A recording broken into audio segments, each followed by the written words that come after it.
"You look like you belong on a billboard," my manager said, leaning on the edge of my desk like he owned the oxygen around me. His name was Russ Vane, which sounded like a villain from a low-budget spy movie, and he wore cologne that tried too hard. He did not offer a welcome packet. He offered a smile that lingered in the wrong places. I had dreamed of this job through 4 years of ramen and deadlines. A corporate tower, a real badge, a desk that did not wobble.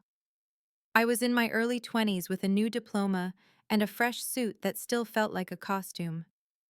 The company was called Northlake Synergy Group, a name so smooth it could have been poured from a bottle. My role was Junior Operations Coordinator, which meant I was the person who got blamed when a spreadsheet blinked. Russ turned my orientation into a pageant. He commented on my hair, my shoes, my voice, the way I smiled when I was nervous. He said things like, "That skirt is dangerous," and "You should not hide those legs under a desk," and "If you want a fast track, I can fast track you." Each remark landed with the precision of a thumbprint on glass. I did what new hires do. I laughed too softly. I redirected. I pretended I did not understand. I told myself he was awkward. I told myself corporate culture was just loud and strange. I told myself to keep my head down and my work clean. My coworkers watched like people at a window during a storm, pretending they were not hoping lightning would strike. There was Jessa Pike from payroll support, who liked to say, "Must be nice," when Russ dropped by my desk for no reason. There was Marn, short for Marlene, who spoke in sugar and served it with pins. There was Cal Doss, who always had an excuse to lean close and whisper gossip that was never about the work. The department was called Client Delivery, but it felt more like a school cafeteria with nicer lighting. On my second morning, I found a sticky note on my monitor. "New girl special. Do not trip in heels." I turned it over. Nothing on the back, just the faint pressure of whoever wrote it, as if their bitterness needed to leave an imprint. Around the start of the workday, Russ announced a team huddle and took the seat beside mine instead of at the front, like he had mistaken the meeting for a date. He pointed at my notebook.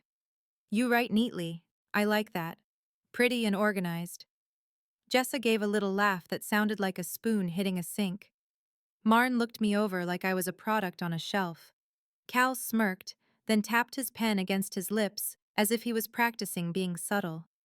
After the huddle, Russ asked me to stay behind. The others drifted out slowly, as if leaving would spoil their show. Russ lowered his voice. "I am glad they sent me someone easy on the eyes. Makes the early morning bearable." I felt heat rise under my collar. I stared at the conference table, a glossy slab that reflected my face back at me with a strained smile I did not remember putting on. "I am here to work," I said. He chuckled. "Of course you are. I love ambition, especially in a pretty package." The first week became a series of small humiliations disguised as mentorship. Russ called me sweetheart in emails, then added a winking emoji.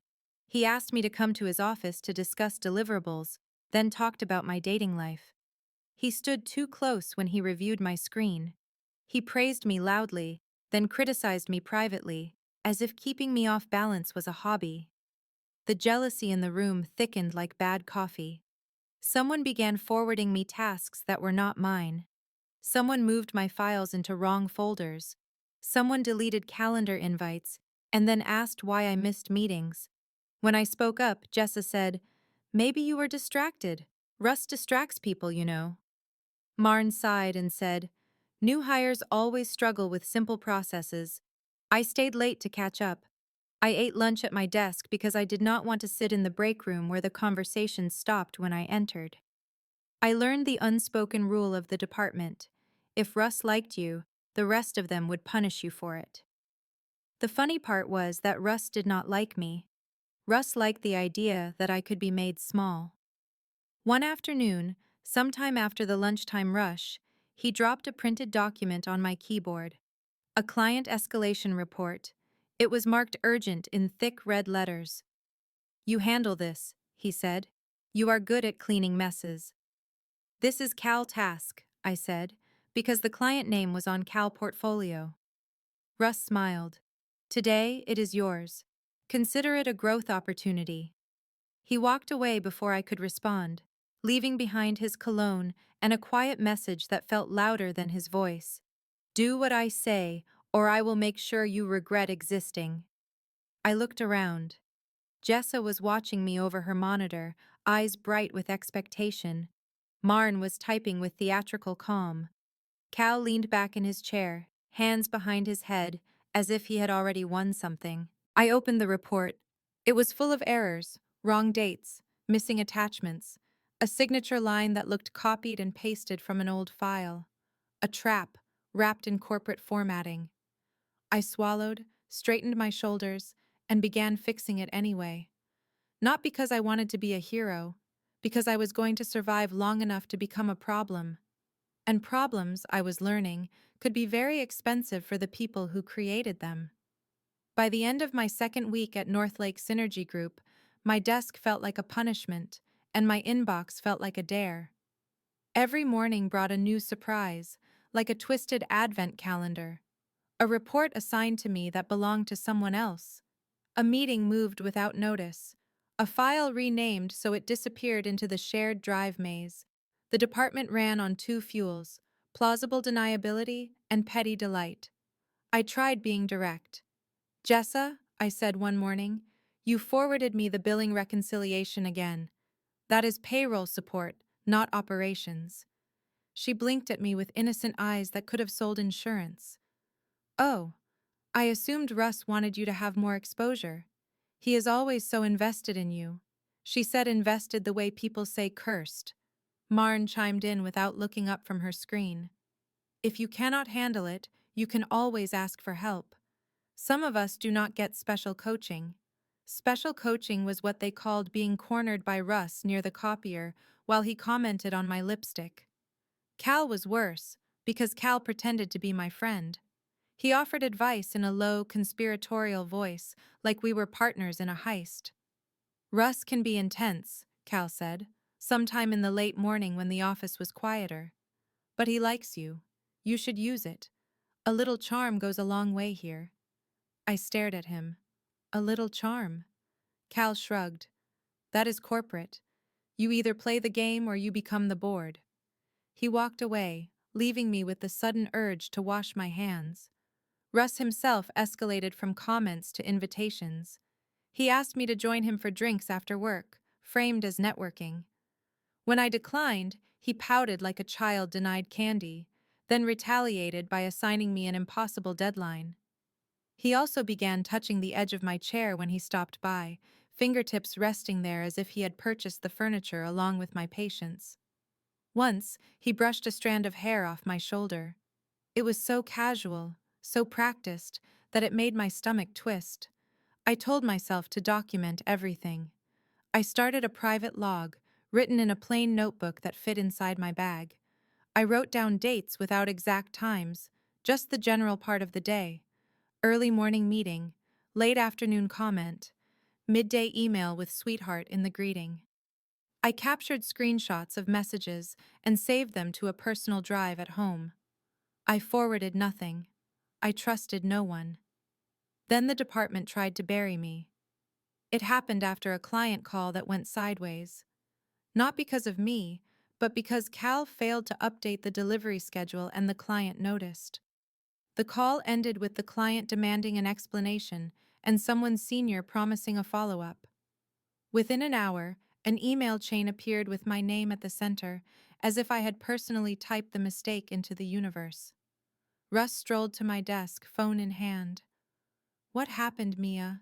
My name is Mia Lane. Easy, short, harmless. The kind of name people forget after meetings.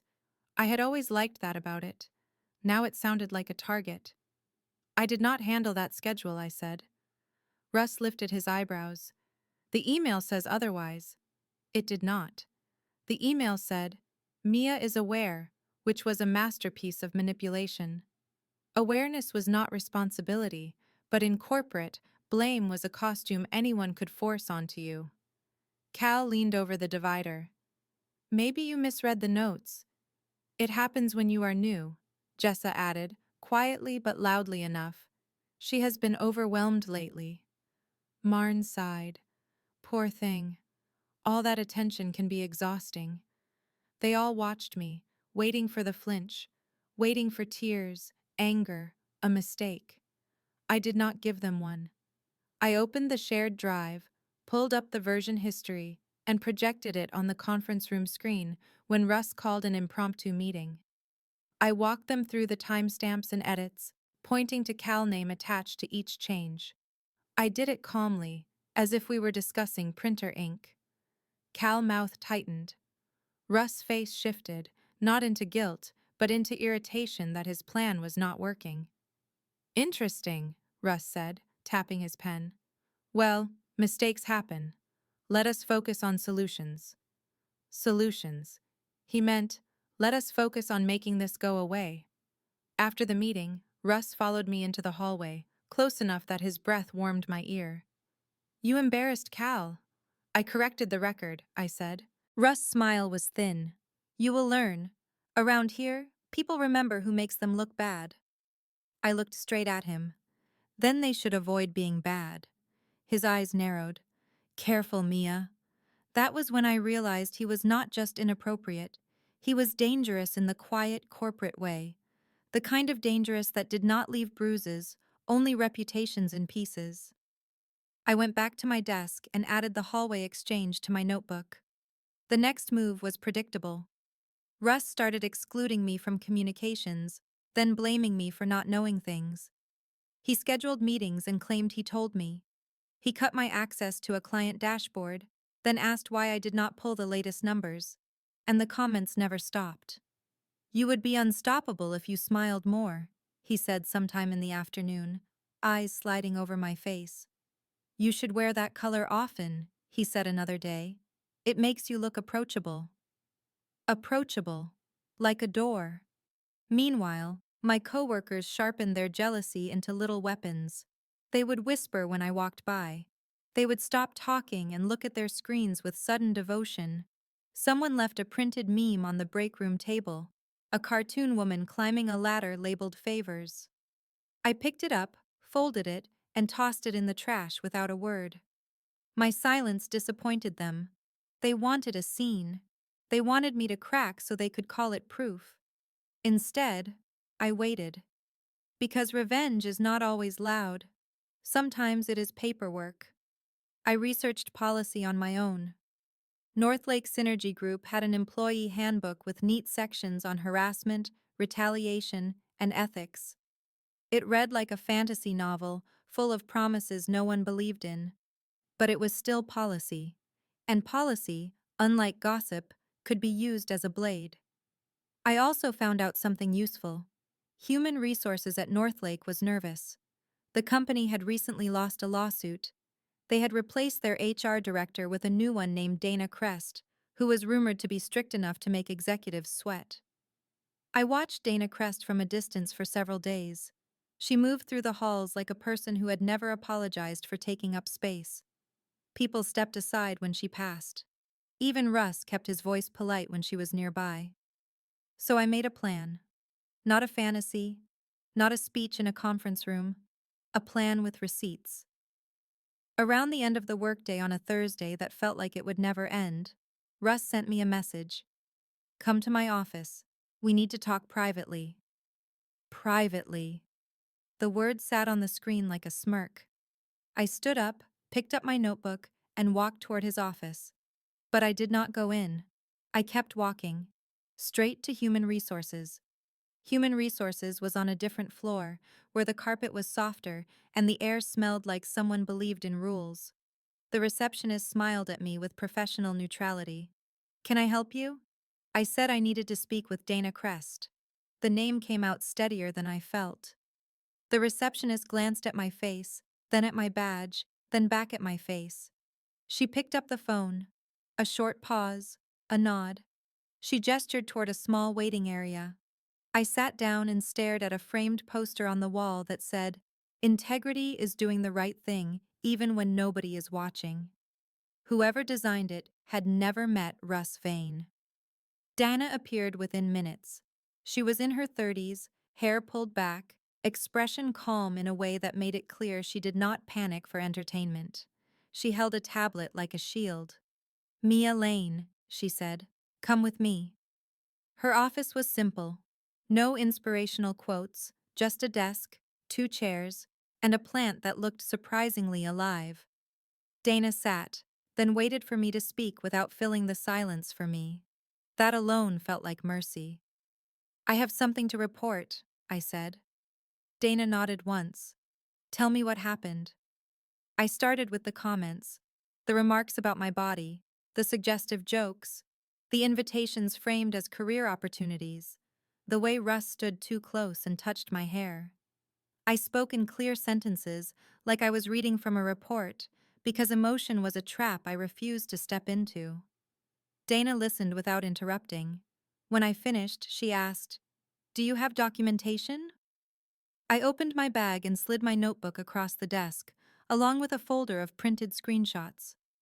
I had made copies at home because I trusted nothing in that building. The screenshots showed his messages, his nicknames, his winking emoji, his late afternoon requests for private meetings. The notebook showed patterns, the escalation, the retaliation, the way my workload doubled every time I said no. Dana browsed through the pages, jaw tightening just slightly. "Thank you for bringing this forward." It was not sympathy, it was procedure, and procedure was exactly what I wanted. "There is more," I said. "My coworkers are participating." Dana looked up. "Explain." I told her about the frame attempts, the misassigned tasks, the edited files, the email chains built to imply blame, the meme in the break room, the comments, the whispers, the way they used Russ' behavior as a reason to punish me, as if I had requested it like a perk. Dana asked for names.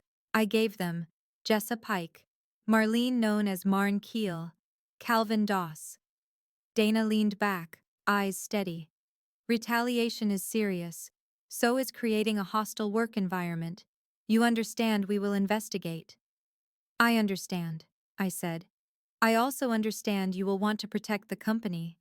Dana's mouth tightened, almost a smile. "I want to protect employees.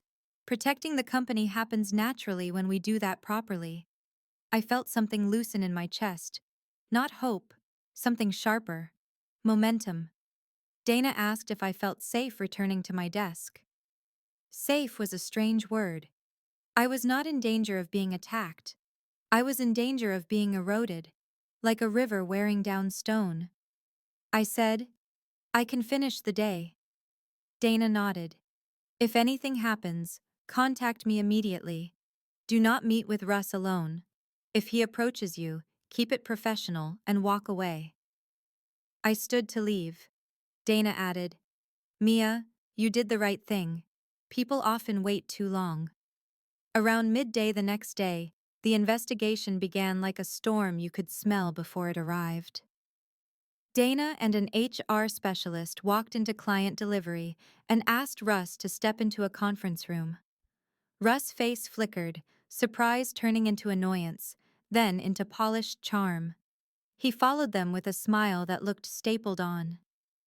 Minutes later, Dana returned and asked to speak with Jessa. Then Marn. Then Cal.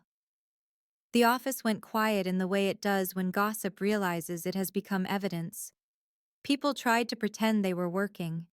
Monitors glowed with spreadsheets no one read. Keys clicked too loudly. Someone laughed at nothing. Russ came out of the conference room and headed straight toward me. "Mia," he said, voice low, eyes bright with warning. "Can we talk?" Dana had told me not to, so I did not. I stood up. "If you need something, send it by email." Russ stepped closer. "What did you do?" I kept my face calm. "I did my job." He stared at me, trying to find fear. He found none.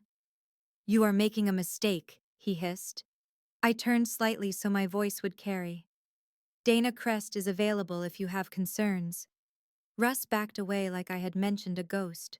The rest of the day was a slow unravel. People avoided me, not out of contempt, but out of caution. They were watching the balance of power shift and wondering where it would land. By the time the workday ended, I had 3 messages from Dana asking for follow-up details. I answered each one with clear facts. I attached more screenshots. I provided a list of witnesses, including a quiet analyst named Theo Bryn, who had once mouthed, "Sorry," when Russ made a comment in a meeting. 2 mornings later, an email went out from senior leadership. Russ Vane was placed on administrative leave pending investigation. Client delivery would be managed temporarily by an interim lead appointed in the coming days. The department reacted like a hive disturbed. Jessa cornered me near the printer. Her voice was sweet enough to rot teeth. "You really went to HR?" I looked at her. "You really thought you could treat me like a punching bag and call it teamwork?" Marn approached, arms crossed. "You are going to ruin the culture." "Culture," I said, "should not require humiliation as a bonding activity." Cal tried to laugh it off. "Come on, Mia. This is dramatic." "We were joking." I met his eyes. "You were building a case against me. You just forgot I could build one back." They scattered, furious and frightened. The investigation moved fast. Dana interviewed more people. She pulled email logs. She checked access records. She reviewed document histories. Every little trap they set left a digital footprint, and every footprint led back to them. Around the middle of the week, Dana asked me to come to HR again. She closed her office door and said, "The evidence is extensive." My stomach tightened. What does that mean? It means Russ will be terminated. So will Calvin Doss. Jessa Pike and Marlene Keel are being dismissed for misconduct and retaliation. I exhaled, slow. My hands trembled slightly, not from fear, but from the sudden shock of being believed. Dana continued, "Leadership needs someone to keep client delivery stable while we reorganize. You have been doing the work anyway. Your documentation was meticulous. Your performance metrics are strong." I blinked. "Are you saying what I think you are saying?"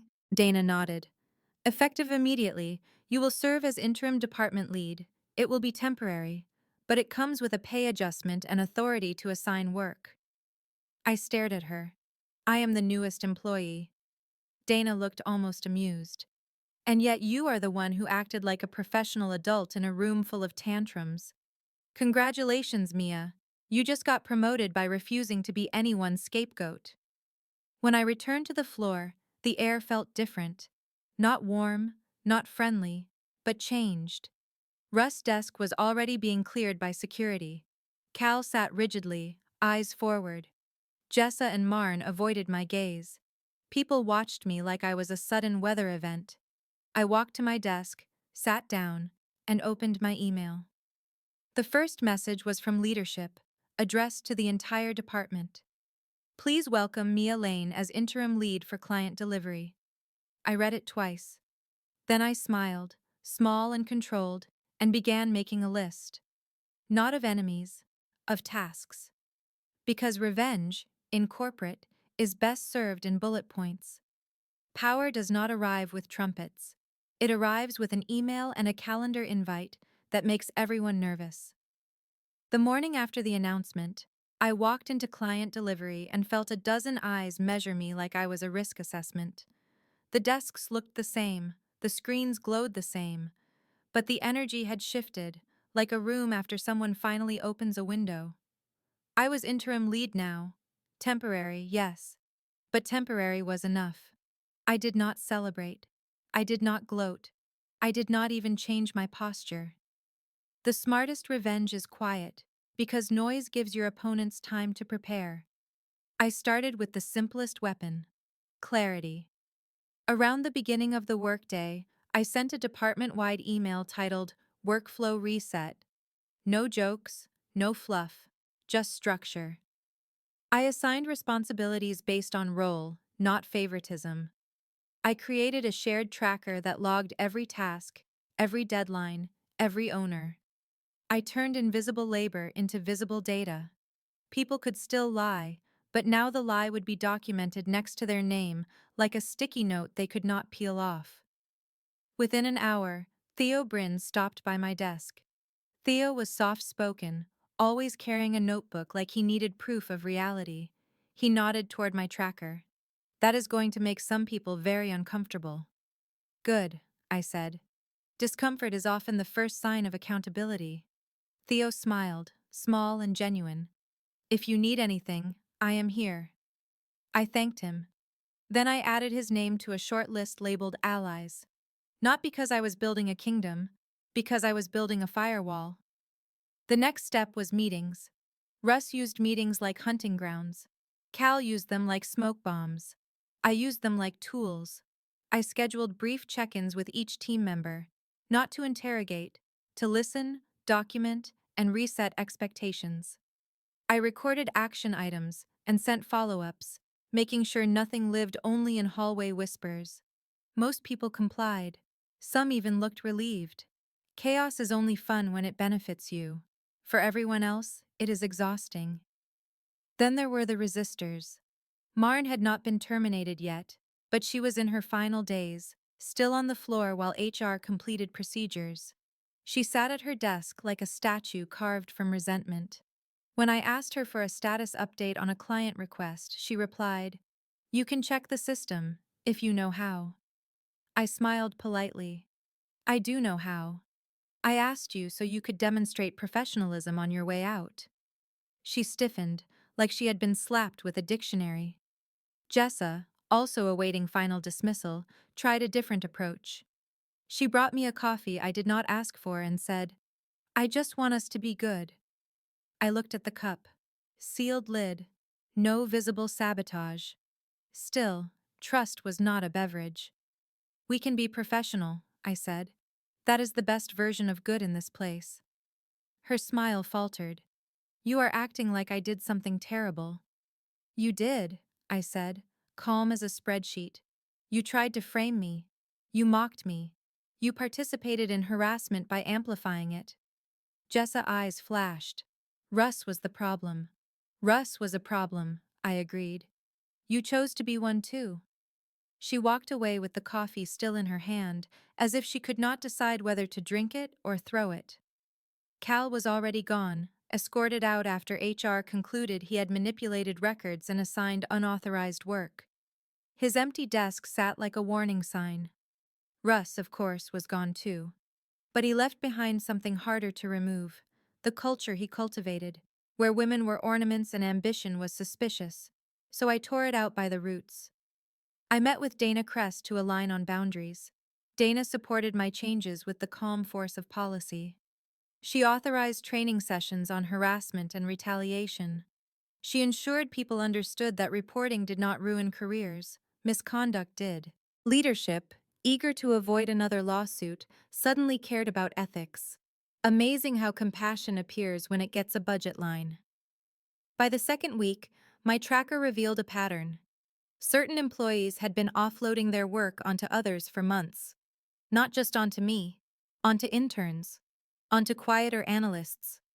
The department had been a pyramid built on intimidation. I addressed it in a team meeting, not with anger, with facts. "Here is workload distribution," I said, projecting a chart. "Here are overdue items by owner. Here is rework frequency." The room went still. Some people looked embarrassed. Some looked angry. A few looked afraid. And one person, a senior coordinator named Vic Sato, leaned back and crossed his arms. Vic had survived under Russ by becoming useful. He had also been mean enough to keep others below him. "So," Vic said, "you think you are going to fix everything because you got a temporary title?" I looked at him. "I think I am going to fix everything because it was broken on purpose." A few people shifted in their seats. Vic smirked. Russ was not that bad. He was just old school. "Old school," I said, "is not a license to harass. It is a reason to learn new behavior." Vic rolled his eyes. "Whatever. This place will go back to normal soon." "Normal," I said, "was people crying in bathrooms and pretending it was allergies. I am not bringing that back." I ended the meeting with action items and deadlines, then sent them in writing. Because the last thing I wanted was a debate. I wanted compliance. measurable and documented. Over the following days, I noticed something almost funny. People started doing their work, not out of inspiration, out of fear of being caught. Accountability is not always noble. Sometimes it is just effective. One afternoon, sometime after the lunchtime rush, I received a calendar invite from an unknown sender. It had no agenda, just a private meeting request. I checked the sender. Russ Vane. My stomach tightened, then settled. His corporate access had not been fully cut yet, or someone had forgotten to close a door. Either way, it was not my problem to handle alone. I forwarded the invite to Dana Crest with a short note. Attempted contact. Within minutes, Dana replied, "Do not engage. IT is terminating his access. Thank you." I felt a flash of satisfaction that was almost physical. Russ had tried to pull me back into his orbit like I was property. He still thought he could summon me. He was wrong. 2 days later, an envelope appeared on my desk, slipped under my keyboard during a busy part of the day. No name, no sender. Inside was a handwritten note. "You think you won. You just made enemies." The handwriting was messy, angry, familiar in its childishness. I did not panic. I did not look around. I did not even sigh. I walked straight to Dana Crest's office, handed her the note, and said, "This is retaliation." Dana examined it, then nodded. "We will handle it." Back at my desk, Theo approached quietly. "You okay?" I nodded. Better than okay. Because I finally understood the real shape of my revenge. It was not firing them. HR did that. It was not humiliating them. They had done plenty of that themselves. My revenge was rebuilding the department into something that did not need predators to function. And in doing so, proving that their power had always been borrowed, stolen, and fragile. They thought they were gatekeepers. They were just bad habits in expensive clothes. The last day of the purge felt strangely ordinary. Around the start of the workday, the elevators opened and people walked out with coffees and tired eyes, as if nothing had happened. That is the corporate miracle. The building stays upright even when the culture collapses. But the department knew. Jessa arrived first, face tight, carrying a cardboard box that had clearly been issued by someone who had seen this scene too many times. She avoided eye contact with everyone, including me, as if looking at me would confirm what she had become. Marn came later, chin lifted, pretending she was above it, though her hands shook when she gathered her desk items. She moved slowly, theatrical, like she wanted an audience. No one gave her one. Dana Crest and a security officer appeared near midday. They spoke to Jessa and Marn quietly. No shouting, no drama, just procedure. The kind of calm that makes consequences feel colder. Jessa left first. At the door she paused, glanced back, and her eyes landed on me like a thrown stone. "You are not special," she said. I smiled, pleasant and sharp. "Neither are you. That is why rules exist." Her mouth opened, then closed. She walked out. Marn lingered. As she passed my desk, she leaned in just enough for only me to hear. "You will burn out," she whispered. "This place eats people like you." I looked up at her. "It used to. Now it eats people like you." Her face flushed, and she marched out with her box held too high, as if raising it could hide her humiliation. When the doors shut behind them, the room exhaled. Someone laughed softly, not out of joy, but out of disbelief. A few people looked around as if expecting thunder. Nothing happened. The lights stayed on. The monitors stayed lit. The world did not end. It simply became quieter. Leadership scheduled a meeting with me and Dana later that week. The senior director, a polished man named Orrin Slate, congratulated me with the careful tone of someone who had been warned. "We appreciate your professionalism during a challenging transition," Orrin said. "Challenging," I said, was an interesting word for harassment. He blinked, then nodded. Yes, of course. We are committed to maintaining a respectful workplace. Dana's posture did not change, but her silence felt like a weight on the room. Oren continued. We would like you to remain as interim lead while we search for a permanent department manager. I understood the corporate translation. They wanted stability. They wanted fewer headlines. They wanted someone who would work hard without making them uncomfortable. But I had learned something valuable. Comfort is a privilege. I was done paying for theirs. I said, I am happy to continue leading, but I want clear authority, and I want a timeline. I also want the role evaluated fairly, if performance metrics support it. Oren's smile twitched. Fairly, yes, Dana added.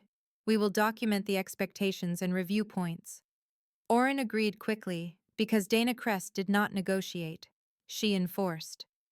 When I returned to the floor, Theo met me near the break room. How did it go? I raised my eyebrows. I think they realized I am not decorative. Theo laughed. That might be the most dangerous thing you can be here. Good, I said. I have been bored. Over the next few weeks, the department began to resemble something functional. People asked questions without sarcasm.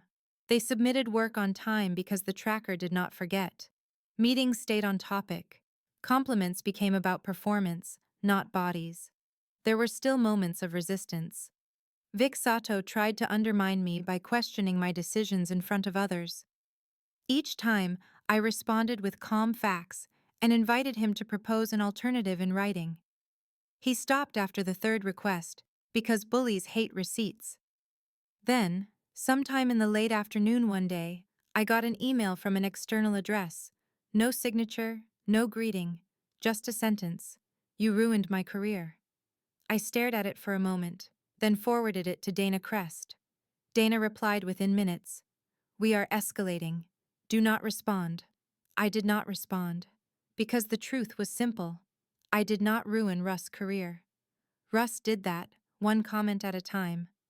And the funniest part, the part that made my mouth curve into a smile as I closed the email, was that Russ still believed I had power over him. He had spent weeks treating me like an object, convinced that my future depended on his approval. Now he was outside the building, screaming into the void, while I sat at his old conference table approving budgets and setting goals. Revenge is often imagined as fire and shouting. Mine was quieter. It was a new hiring plan that prioritized competence over charm. It was training that made harassment harder to hide. It was a department culture where new hires did not flinch when a manager approached. It was the fact that when a young woman joined the team a month later, fresh out of college with nervous eyes and a stiff new blazer, she walked in and found me at the front of the room. I introduced myself, shook her hand, and said, Welcome. Your work matters here. If anyone treats you like it does not, tell me. Her shoulders eased like she had been holding a breath. As the meeting began, I saw Theo watching from his desk, a small smile on his face. I saw Vic staring at his screen, silent. I saw the empty desks of the people who thought cruelty was a perk.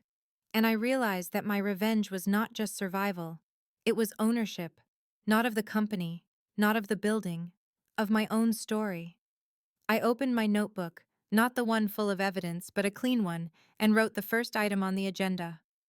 Build something better. Thanks for watching Chaotic Revenge.